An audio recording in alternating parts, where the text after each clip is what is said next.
Welcome to the Safety and Risk Success podcast with me, Christian Harris. Today I'm joined by Jon Fry, workplace safety consultant, copywriter, and podcast host. Jon's mission is to make health and safety easier and less boring. And in our conversation, we explore how to do exactly that. Jon shares practical stories from his time in the timber industry and consultancy, showing how small shifts in tone, humour, and empathy can completely change engagement and workplace safety culture.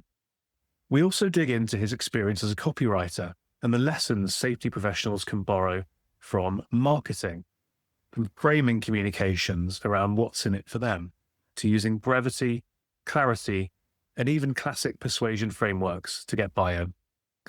Finally, we touch on the role of data, the importance of categorization, and why safety professionals need both resilience and pragmatism to balance legal requirements with workable solutions.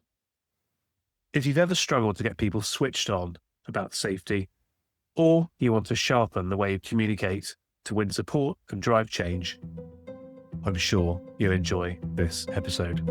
Cheers. Welcome to the Safety and Risk Success podcast with Christian Harris. We believe that proactive safety and risk management powers business performance. Each week we explore this theme, sharing guests, stories, insights, trends, hints and tips. You can find us on all the major podcasting platforms, and video versions are available on YouTube.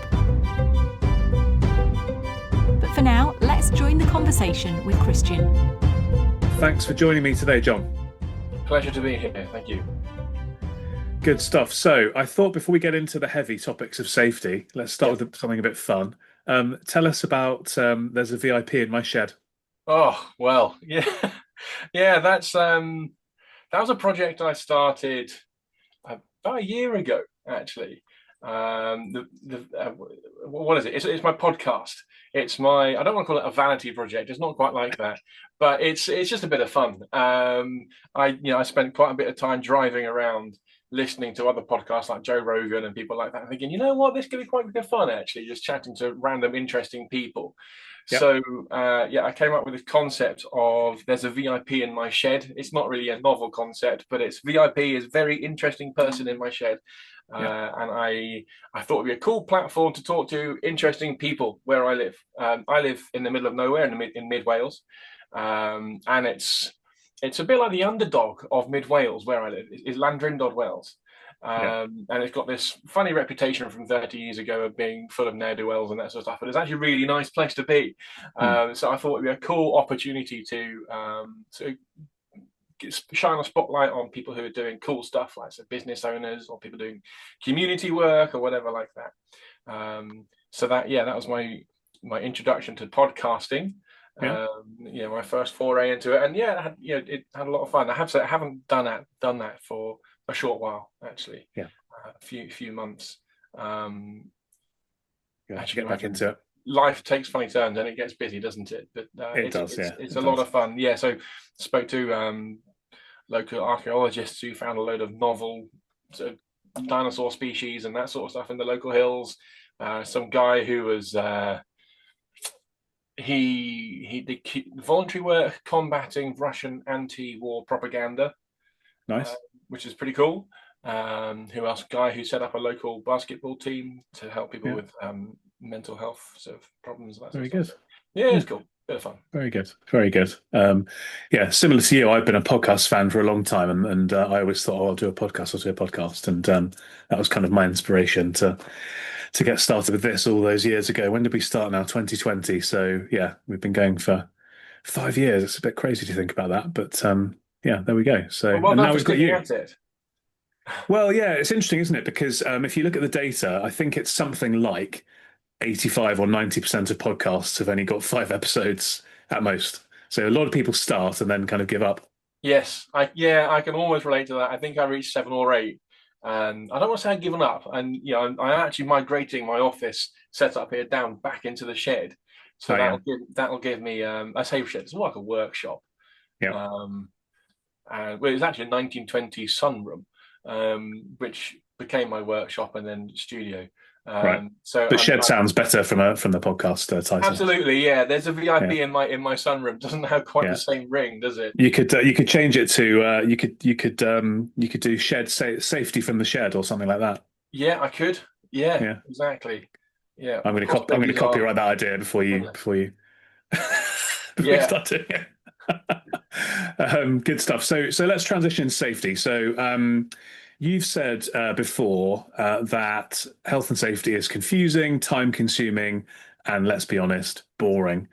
Why do you think people perceive it that way? Oh, good question. Well, confusing in terms of like the legislation side of things, like trawling through all the laws, all the rules and regulations, all that sort of thing. Obviously, it's written in legalese, and it's difficult to work your way around. I mean, obviously, there are ACOPs which make it easier to understand. But yeah, fundamentally, it's not written in an easy language. And the topic isn't necessarily that interesting anyway. I mean, they've taken a fairly non-interesting topic and then written about it in a really boring way. So that's the sort of the boring aspect. And confusing it. It's for the same reason. What else? What else did you ask me? Sorry, boring. Sorry, confusing, time consuming, and boring. Yeah, time consuming.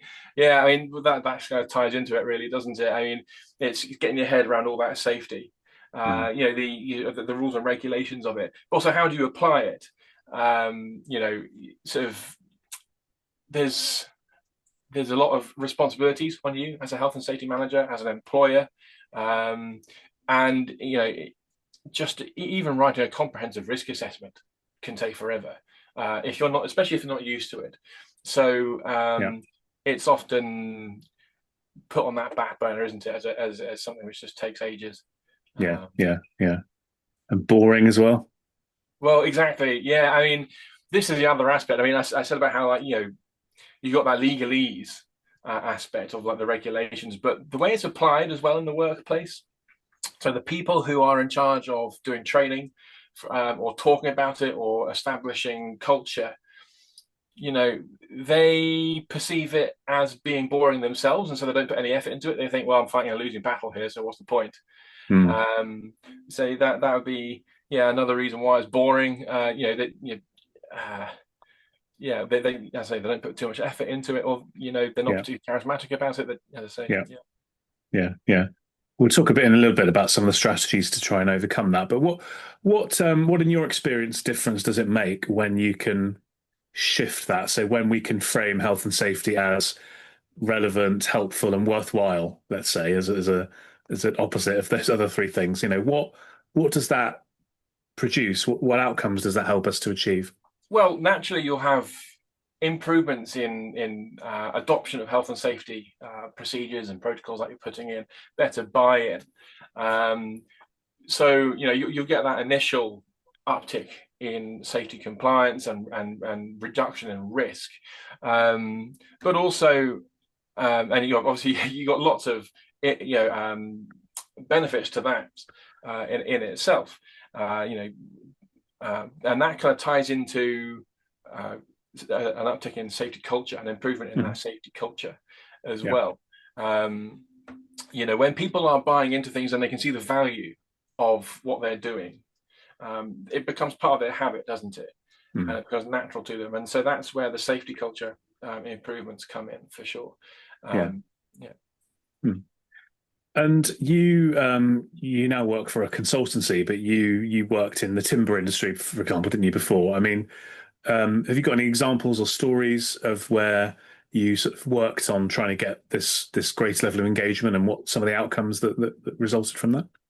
Yeah, so I mean, we used to do things like Safety Week, where you'd have your token week of health and safety focusing. 51 weeks a year we're unsafe, but for one week, exactly. We'll have the one. That's the box ticked. But I mean, it's an all-round thing. But I remember off the back of that, there was one training or like a seminar that we did. Like it was like you'd have daily seminars and you'd have different shifts going in and that sort of thing. And there's one chap who was an operations manager and good guy, new sawmilling back to front, but not necessarily the most charismatic person. And so he was kind of just reading off the PowerPoint and trudging his way through it, and you could see people just kind of there because they had to be, sort of thing, and they weren't engaging or absorbing anything. And so I let him do the first seminar. I'll not let him, he did the first seminar, but then I said, if there's someone like, why don't I give this a go? And because I could see that people weren't buying in, and he wasn't particularly bought into the concept either. At this point, I was an assistant production manager, rather than any sort of specific health and safety role. But yeah, so jumped in there, and it's all about being engaging, isn't it? Yeah. When you're communicating these things. So I jumped. I don't want to blow my horn too much. But, got in there and so engage them a bit and talk to them. Have you seen this particular problem we're talking about? When you first arrived, ask them for their thoughts, get some interaction, and then frame the topics I was talking about in a way that they would sort of immediately relate to. And they bought into it. And I guess that's the question you're asking is, what was the impact of that? So, they bought into what I was saying more. They got engaged with it. They were asking questions, injected a bit of humor into it as well. You can always, if you can laugh at yourself or what you do, that's really helpful, I think. It brings you down to a more approachable level. They bought into it. They engaged with it. They understood the assignment, so to speak. And they went away from that sort of, with their perception changed from that. So that's a really direct, almost immediate impact from that. But then, longer term, I latterly, when I was at BSW Timber, I was sort of in a health and safety role, but I was parachuting into sort of our smaller sites, our subsidiary sites, or just smaller sawmills. Right. Where they didn't have like an on-site health and safety resource. And so one of the sites, perhaps I should be a little bit careful about what I say, but one of the sites, they did a token gesture for health and safety, but not a great deal. So I got in there and revised their health and safety plan and the objectives and that sort of stuff. But one of the things I did was start having a monthly health and safety meeting with them, with all the key stakeholders on site. And as I say, I brought a bit of brevity to it. There was one guy there who was a bit timid, so I always asked him to, or maybe I picked on him, but I always asked him, what's your joke for today then, mate? Come on, give us a laugh. And there's another problem there in that there was one director who's now left, but people were a bit afraid of him, right. That kind of set the tone for the rest of the meeting and every other interaction with senior management. And so bring that brevity and showing that actually we can have a laugh in meetings. And health and safety is serious, but you can still have some fun with it. That was really really helpful. And you can see people getting a bit more engaged and contributing to the meetings more, and thinking up how can they make health and safety better. So you sort of identifying hazards in the workplace and feeling safe, like they can actually raise problems that they see. And so we can start solving problems.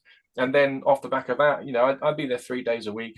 They'd come over to me, in my office, or they'd see me doing my site inspections, whatever, and they say, have you seen this yet? Or we got this problem? And that was really rewarding for me, but it was good for them as well. As I say, that was the starting point for developing the health and safety culture into something which is sort of almost like a self-fulfilling, like a flywheel sort of thing. It kind of looks after itself, doesn't it, when people start taking initiative?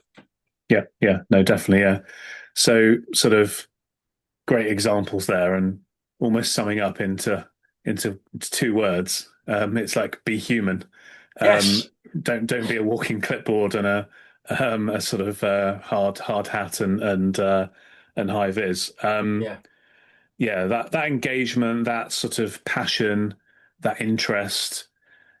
It's hard to fake it, isn't it? But we've got to sort of try and recapture that from within ourselves. There's a reason we do what we do in terms of we work in safety because we want to help people and keep people safe and stop bad things from happening. And, and that's a really worthwhile thing to do. But if we feel a bit downtrodden and like it's not working and we're never going to get anywhere and it's never going to improve, that comes across. So we've got to, I guess, get that enthusiasm back ourselves, and then we can give that to other people. Well, you've got to have an element of resilience, haven't you? Yeah. Because you will, no matter how bright-eyed and bushy-tailed you are about what you're doing, and no matter how much benefit you can see, there will be people above you and below you who don't see the point. Yeah. You'll have sort of people sort of operating at director level. Often people who control purse strings and that sort of thing, who will sort of just put the kibosh on your plans to make everything safer, and or they'll say, that's just not a priority right now, and that can really diminish your enthusiasm. And so stopping that from permeating into your everyday is really tricky, for sure.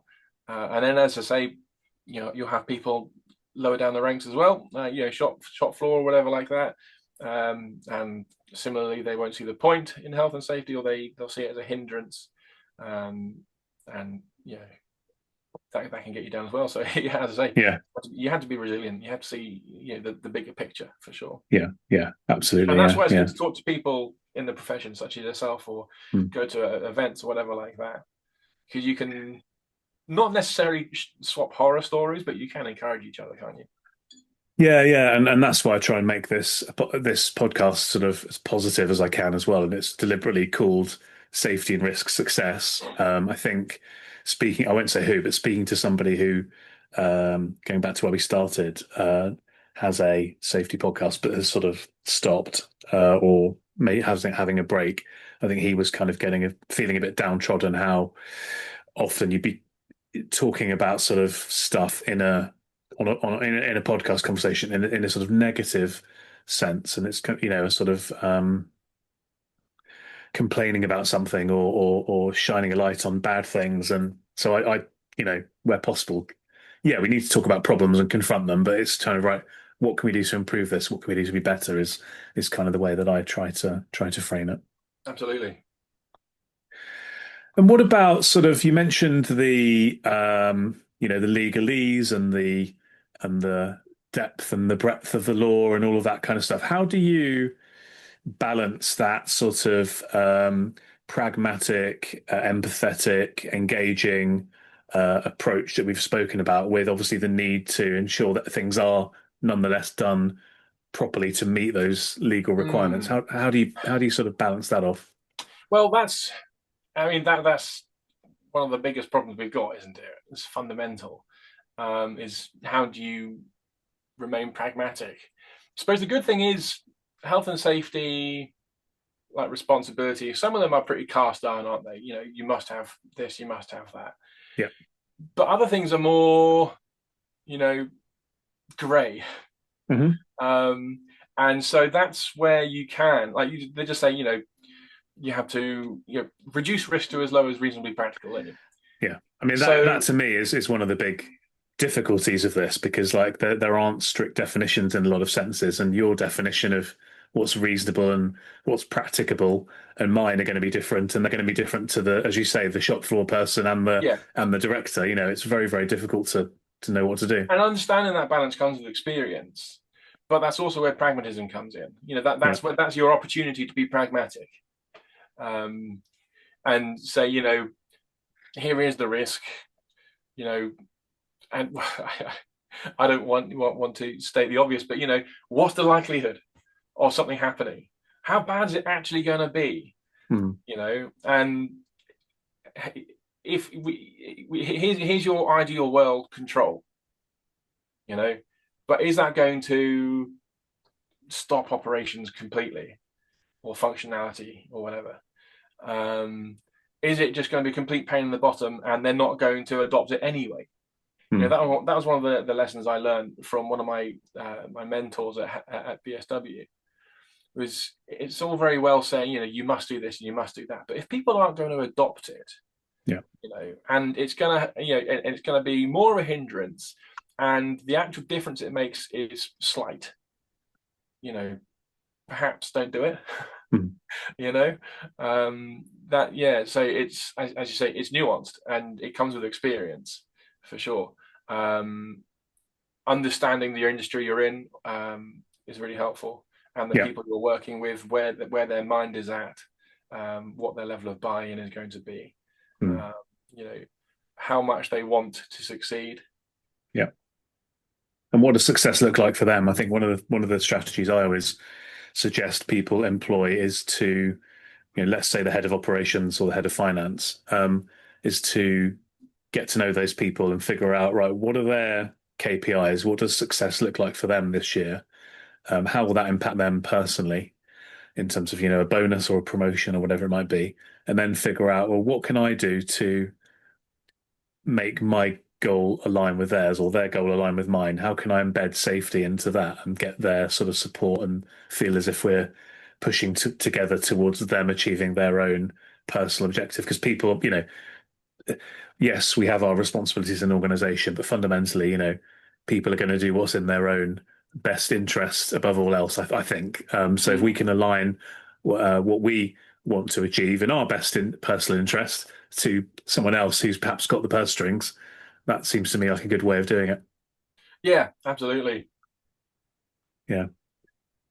So if we think about, we've spoken about kind of personality and engagement, but another way of communicating, I suppose, which I was keen to talk to you about is the written word, because you've done some work as a copywriter.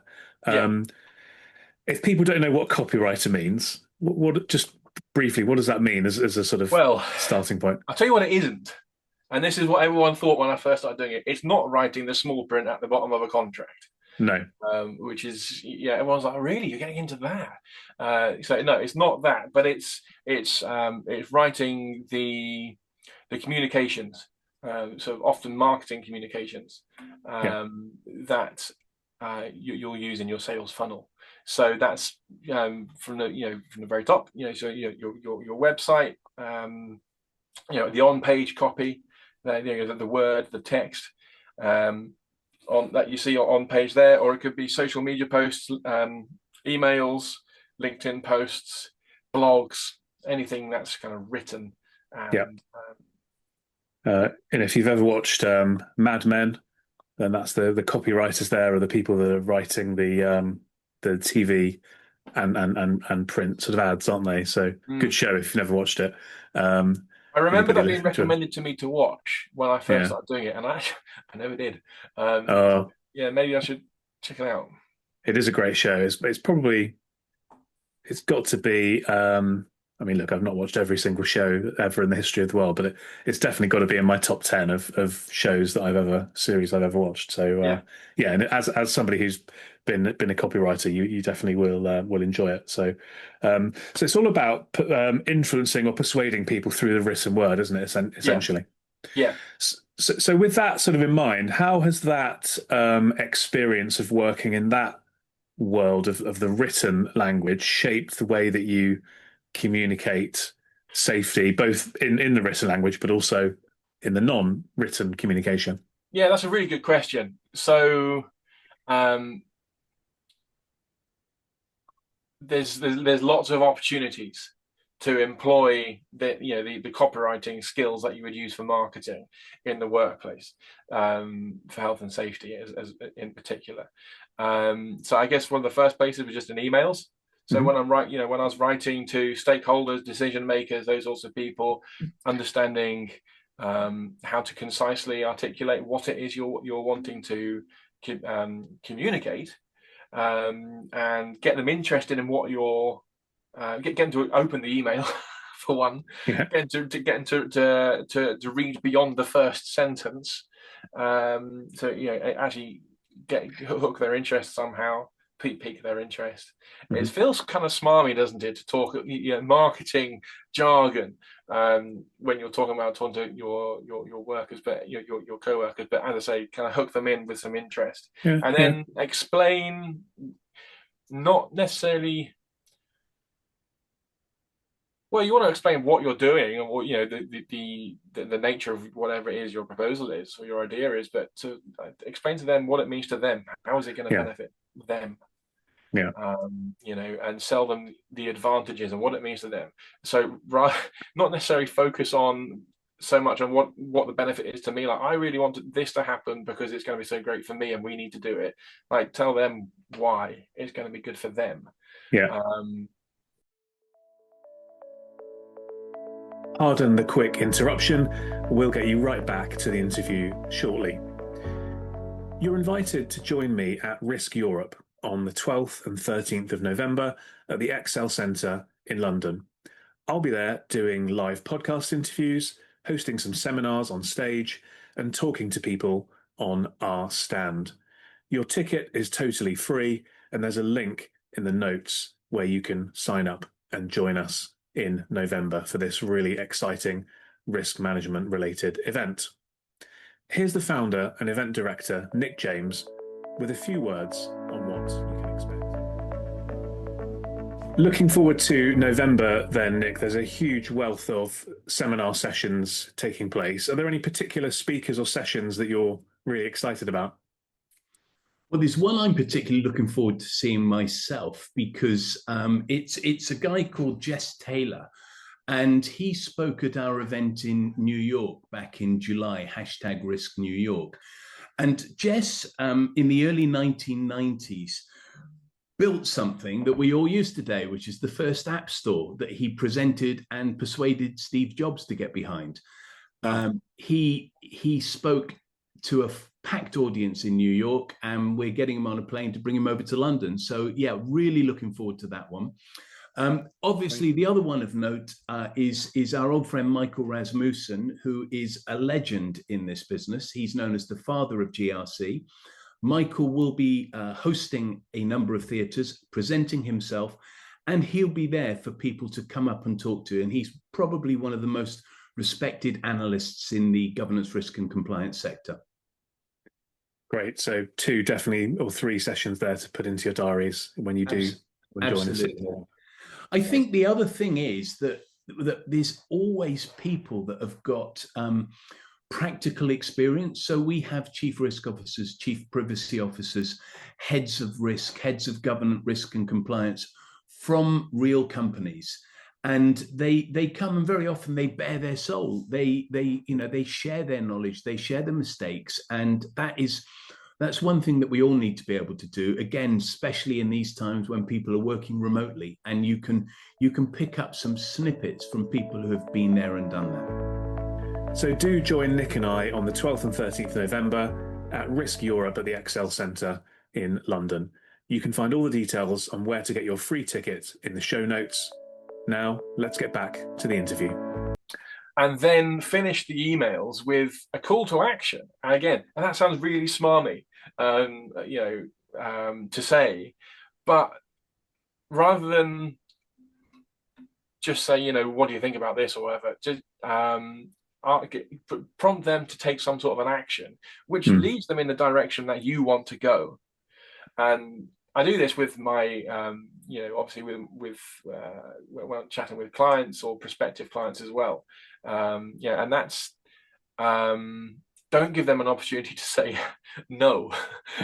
So instead of saying, would you like to chat about this further? Just say, when would you like to chat about this further? Yeah. That might be a basic thing, but actually there's a surprising amount of people who aren't aware of just that subtle change. Yeah. You're going to get a yes, and if they say, actually, well, I'm not interested, or you can then talk about why they're not interested, But those concepts that I just talked about, you can apply throughout your health and safety communications. So when it's doing a toolbox talk, you don't have to worry quite so much about getting them to attend the meeting, because it'll be part of their job. They'll have to do it, but get them interested straight away. Understanding how you can get them interested, get them with like some sort of a hook or something relatable that they can understand. Reference a problem that we're wanting to solve, that they can relate to, not just because they're aware of it, but because it affects them too. Yeah. You know, so yeah, and that would be a way to start. Something like a training, Yeah. and then. As I say, talk about what it is you want to talk about. Talk about the advantages and the benefits to them. Why it's going to be good for them, not just for the company. Yeah. And then you follow up with some sort of an action point. Yeah. Loads to unpack there. I've said before that in a sort of slightly tongue-in-cheek and disruptive way, that actually safety should be led by the sales director. And the reason I said that is that the sales director, if they're good, they know that they can't control sales. They can't control the outputs of their work. All they can control is getting those inputs as good as they possibly can be and as frequent as they could possibly be. Whereas in safety, we sometimes focus too much on the outcome rather than right, what are we doing at the start? So I don't think, from my perspective, I definitely don't feel it's in any way smarmy, to use your word, but thinking about this as a marketing, because I think it is. It's all communications is about persuasion and influencing and getting people to do stuff that you want them to do. That's The very thing I astute. really I'd liked, never go on. considered that. Someone in charge of sales, like a sales director, should have oversight of health and safety. But yeah, it does make sense actually. Yeah, I don't think in reality that should happen, but we should learn from how they would approach that, and think about what we can do, to control what we can control, because we can't control the outcome of, an incident happening, because you can do everything, reasonably practicable, going back to that point we said earlier, and still something can happen. So it's about, well, layer upon layer of the Swiss cheese of thinking as well, like what can we do to control those inputs. But what I really loved about what you said there was what's in it for them. And I think the biggest thing that I've learned about communications, messaging, etc., is to um, almost to start from scratch and then rewrite the whole thing and change all of the I, we to you and frame it all about you. So you, because then the person that's reading that or listening to it, whatever it is hearing me, and then again, that's interesting to them. Whereas if they're hearing I, we, us, they're thinking that isn't me, that's not relevant to me, I'm not listening. So yeah, that framing around you, I think, is really, really important. As as with everything we said, it's about buy-in, isn't it? And getting people to get on board with what you're talking about. Yeah, so, yeah, agree. Yeah. And the other thing you mentioned there was like brevity. I think brevity and being clear, brevity and clarity are just so important. They're especially in health and safety. If we think about, it's not so much a piece of communication, but if you think about a health and safety policy, is it brief and is it clear? And could you sort of take a step back, look at what you've created as any sort of documentation, which effectively is communication, and just think, is it brief and is it clear? Could it be briefer? Could it be clearer? I'm sure there are massive things you could improve upon, and that would have a big knock-on effect just through that power of the written word. Yeah, 100%. I mean, making it clear and concise. It's going to help them absorb the information quicker as well, isn't it? And you have to. Part of sales and marketing is knowing your audience, Yeah. isn't it? And so often, if you're trying to talk to directors or decision makers, they don't have time to sift through the waffle. They just want to get straight through to what is it they're trying to say and what do I need to do about it. So yeah, it's not only about comprehension, but it's also about just saving time. For sure. Absolutely. Yeah. Have you got any, Jon, any frameworks or examples or maybe sort of resources, from a sort of copywriting, marketing, persuasion perspective that people could go away and have a think about? Is it sort of the what's it called? I forgot what it's called now. Where it's like you explain the pain, you agitate it, and then you give the solution. Yeah. That sort of thing. Do you know what? It's really annoying because I used to have post-it notes Yeah. all around my monitor, my walls, everything like that, with all these things about, as you say, yeah, all these different frameworks. I've just written one down, and I've actually it is an acronym, but it's completely wrong. The one I wrote down is AITA, and I'm not going to explain what that is, but the listeners will know what that is, I should imagine, and that is not anything to do with copywriting. But yeah, no, there's tons, as you say, get the attention, get the interest, agitate the sort of the problems. There are loads actually, but you know what? They've all escaped my mind. But a quick Google search will outline all these different things. I mean, for me, fundamentally, it's get their attention, identify what the pain problems are, what the issue is, agitate it, as you say, provide them with a solution, talk about the advantages or the benefits of that solution to them, and then give them a call to action. That would be my framework. That's a good framework. I don't know what letters you would put that under, but that's kind of naturally how I frame pretty much everything.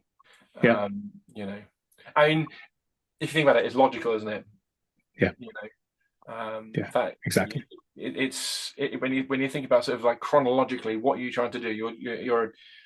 You want to get someone interested in something, then get them really interested in something. To think about how it can be relating to them. You want to take them on a journey, don't you?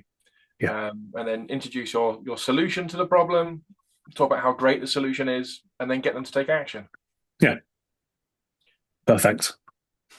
Definitely agree. That's a good way for people to go away. So yeah, just spend a bit of time after listening to this and just go away and think, right, with that framework in mind, how is my communication currently, and just sort of try to move yourself closer and closer to that. I think that would be a great action step to take away. 100%. Yeah. And then if someone's listening to this or joining us today and feels as if their team are a bit sort of switched off around safety, over and above just that sort of copywriting piece, where should they start to make safety feel a bit more engaging, do you think? Good question. So I think if you're wanting to get some initial engagement, just have a quick sit down and explain. You get them to voice concerns to you. A lot of people are disengaged from safety because they feel like they're not being heard, or their opinion doesn't matter. So again, you could frame it as, we want to improve safety culture and lower risk or whatever like that. But just I think that would be a really good way to start, and that's what's worked for me. Is just ask people, what are the hazards around you, what bothers you, and actually people will have tons of things that they want to get off their chest, and you have to be prepared to have your ear bent. You might not be the reason why there's all these problems or the decision maker, but people will just want to take it out on you anyway. So be prepared for that. But that is the first step. And you'll get some rubbish in there. So it's people just talking about nonsense and raising issues or grievances because they think it's funny, or it's what it sounds so flippant. It's important to them, but it's not actually that important. So you will get some nonsense in there, but you will get some absolute gold as well. But the really important thing is take note of what they're saying and actually take action as well. So even if it's something small, if people feel like they're being heard and they've made a difference, they've contributed to get change for the better, that is that small initial pebble in the pond which is going to start a ripple. But then remain consistent with that. So you know, at the sawmill, every week we would review these submission cards that people would put in, and that was a pretty well established procedure. But even though it was well established, or it had been around for a while, we won't get that many submissions. You'd have these letterboxes around the site. We wouldn't get that many submissions because people were switched off because they felt like they weren't being listened to or whatever like that. And that was because the communication wasn't there. Yeah. They were being reviewed, but often like the budget just would not allow the solution that they wanted. A lot of people, when they're at the sharp end on a site, they see what's kind of in front of them, but they don't see the bigger picture. So it doesn't really occur to them. So they just think this is really unsafe. You need to do something about this. And actually, it's not that unsafe, and there's bigger problems. But they don't know that. They're not told that. Yeah.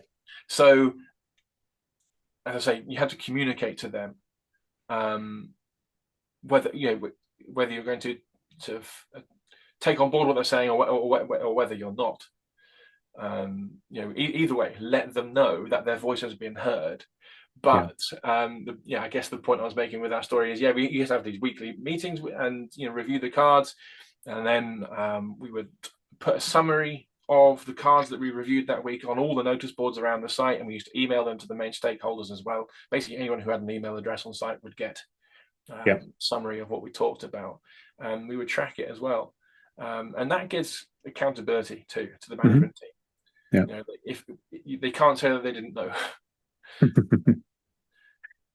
Exactly. So the other topic that we were gonna just talk about a bit was data, and what you were just talking about was a bit of data, and we spoke about input data versus output data and stuff. But just want to talk about this for a few minutes before we start to wrap up. So you've talked about not relying solely on accident reports. What sorts of real-time or ongoing data are, in your view, most valuable for making better safety decisions? Now then, most valuable. That's a really good question. Or more valuable than the accident reports, anyway. That's such a good question. I don't know what would be the most valuable. I mean, in terms of what are you doing to manage risk? So I would say tracking your inspections that you're doing. Yeah. So whether you're doing them, how many you're doing, things that you've picked up from them. And then off the back of those observations, and this is something I thought we might talk about, and I'm surprised we're talking about it already, is categorizing your observations. Categorization is key because then you can drill down into the data. So, shall I talk about that now? Yeah, I mean, other things you could measure things like how many risk assessments you're doing, and how many hazard reports you've had put in, or something like that. But going back to that categorization, that is so key. Do you mind me talking about that now? No, let's do it. I mean, it's a big bugbear of mine because there's this category called slips, trips, and falls. But actually, if you've got a problem with somebody slipping and you do certain things that are related to preventing trip incidents, then it's not going to help you at all. So, split them out, understand what's really going on. Yeah. And I actually remember having that conversation with our UK sort of health and safety team, saying like, we need to split this down more. We can't just have a catch-all of slips, trips, and falls, because they're actually three different things. Yeah.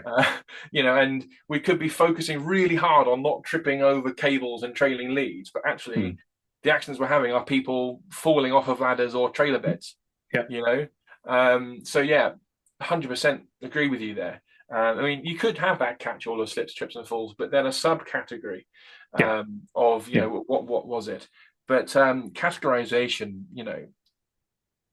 I sound like such a nerd, but it's so helpful. If it's like, is it behavioral? Is it non-behavioral? Was it behavioral human error, or was it breaking the rules? Where did the accident happen? who who was the person who was injured. Were they in management? Were they on the shop floor? How long had they been at the site? If you can tie in your data with personnel records, then you're onto an absolute winner, for sure. But categorization means that you can really drill down into that data and look at the various layers of root causes, or causes, and then get down to the root cause. You can really just drill down into it and make some good decisions. The important thing to note is, correlation doesn't equal causation. And that's something we can all be drawn into, sucked into. Is you have I remember one graph I plotted, and it was the amount of hours we worked versus the number of accidents we had. And there, the lines pretty much just copied each other. And for all intents and purposes, there was a correlation there, but were they linked? Probably, I don't know. But nonetheless, it's a well-known phrase, isn't it? Correlation doesn't equal causation. I mean, it makes sense. If you work more hours, then you'd have more incidents because you should. So probably a poor example to give you.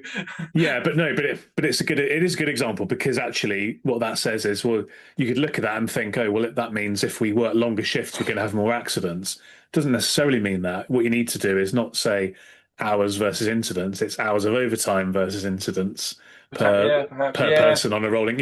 And so it's it supports the point, doesn't it, of just going that layer a little bit deeper in terms of categorization, analysis, depth of thought, just sort of like taking a step back. It's the same as the communications piece we said earlier, really. Taking a step back and just thinking, if I was coming into this business as a new head of safety or safety manager, what would I think of this?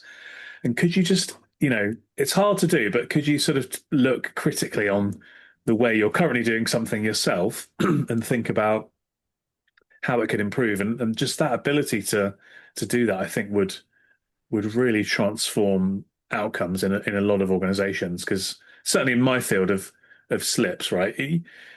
You don't, I don't know about you, but I've never been into an organization and they're doing nothing to try and stop people from slipping over. But yet, it's still the biggest cause of accidents, injuries, and claims, and that's because people are doing sort of the basics. And the sort of challenge for me is, well, can you just do a bit more than the basics? Because my experience is, if you do a bit more than the basics, then you achieve much better outcomes. But it's having that ability to and the right personality to sort of be open-minded to challenge yourself as to what you're doing and not accept. I call it the safety crab thing, the accidents going sideways phenomenon, rather than where we want to see them going down.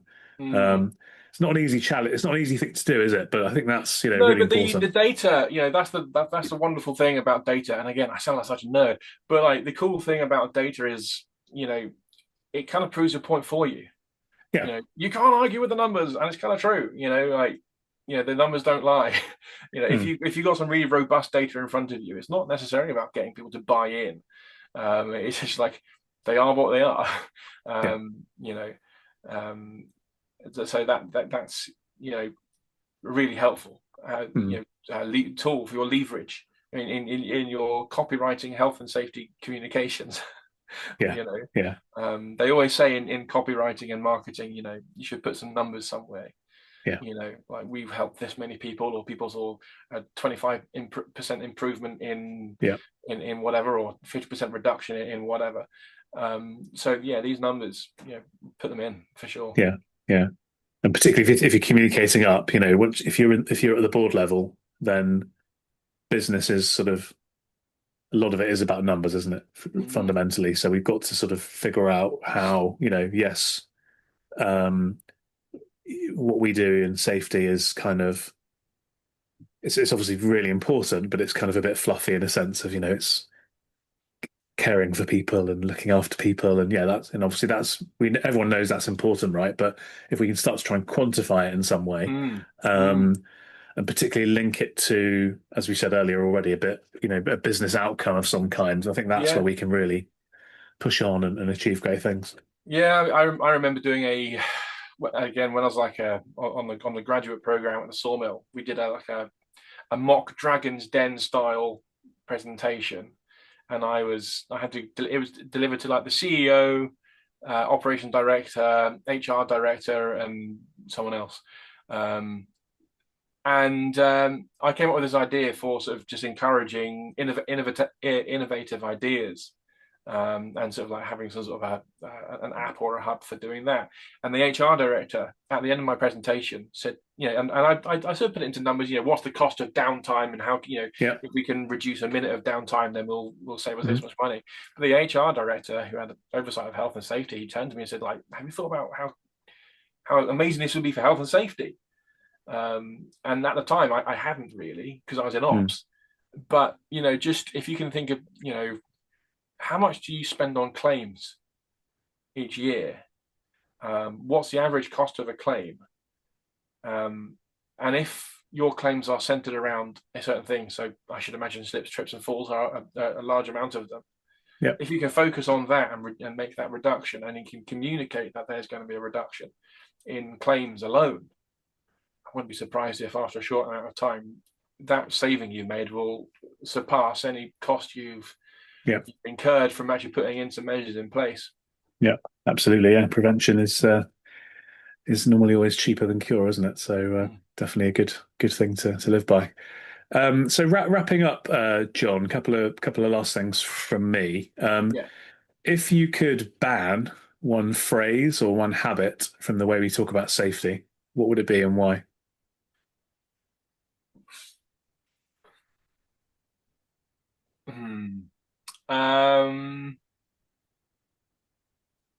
So a few things that spring to mind. If I could ban one thing, it'd be a blanket rule of putting a high vis on everyone. Yeah. Not everyone needs a high vis, and a lot of the time it doesn't solve anything. And so I guess the actual point I'm making is I would ban taking putting in superficial health and safety controls with not thinking about it carefully enough and thinking what is the actual impact of what I'm proposing. And I had an interview with a barrister on the podcast a few years ago, and he said one of the biggest challenges that he sees is that risk assessments, policies and procedures are too generic and they're not specific enough, and that's a weakness. So the more specific we can get, the better. So I think you're on the right lines, according to him, anyway. Good. Yeah, I mean, certainly a lot of health and safety policies, risk assessments, procedures, if you wave them up in court, they would go, "This is useless," and sort of scrunch it up and throw it away, sort of thing. So having useful ones then. But then also a phrase I would love to ban, and this isn't necessarily, it kind of is, for health and safety reasons. So many things get banned, or you have to do something stupid for health and safety reasons, and it's normally down to lazy, either lazy management of operations, or erring on the side of caution with risk management.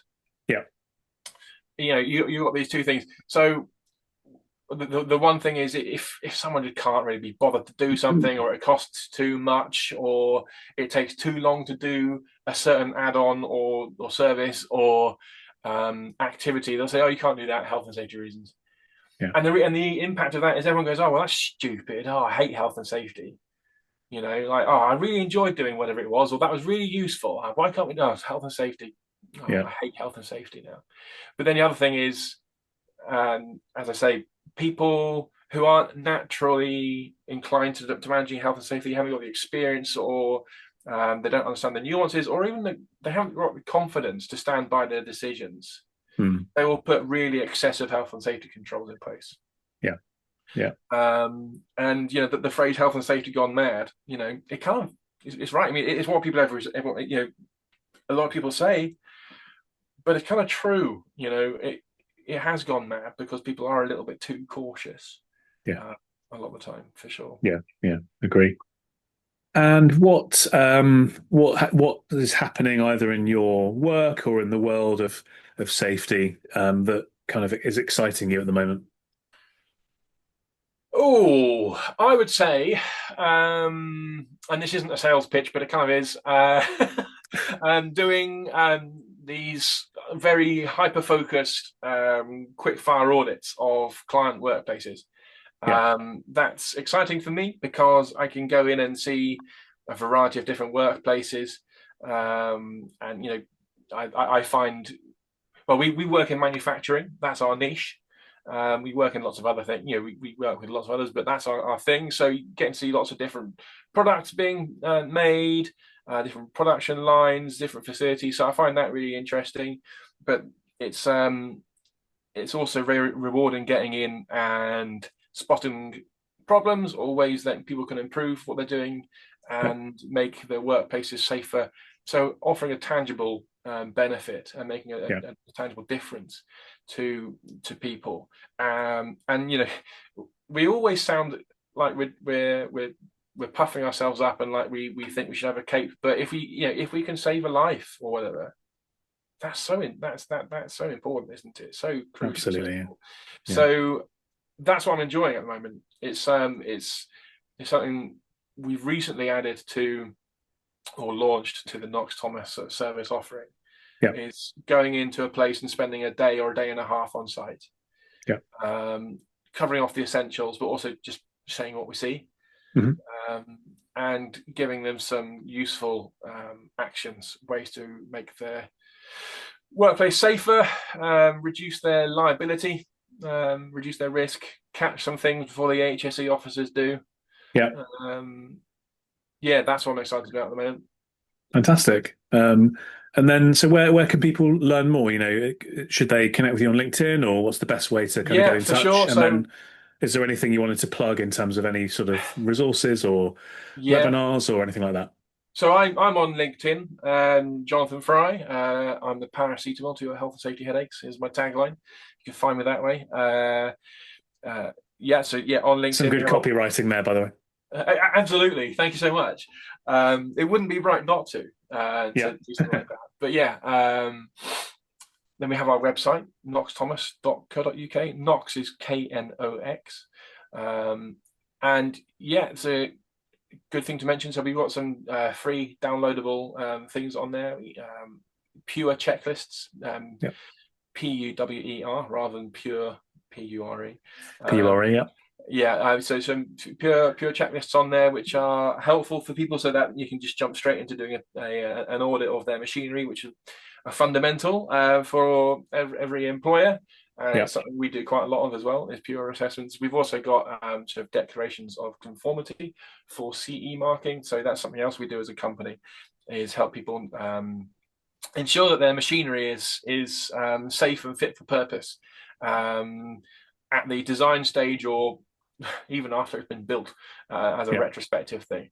So helping people get their products ready to sell on the European and UK markets. There's a declaration of conformity template on our website that they can download, and a couple of other goodies as well. How to do an audit like a pro e-guide. So that's all free to download on knoxthomas.co.uk. Good stuff. Well, thanks very much, Jon. Really enjoyed it, and some really good nuggets there for people to take away and implement. So if you do get value from this and you go away and do some of this stuff and it works, we'd love to see maybe a post on LinkedIn or something. Tag Jon and I in, and we'd be really delighted to see that we've been able to help. So thanks very much, Jon, and thanks to you for joining Jon and I on this episode, and we will see you again next week for another episode of the podcast. Cheers. Thanks for having me. Thanks for joining us on the Safety and Risk Success podcast. If you've enjoyed this episode, please hit follow and do share on social media. Does anyone you know spring to mind as a great guest, even yourself? If so, please contact us on podcast@slipsafety.co.uk. See you next week for another episode.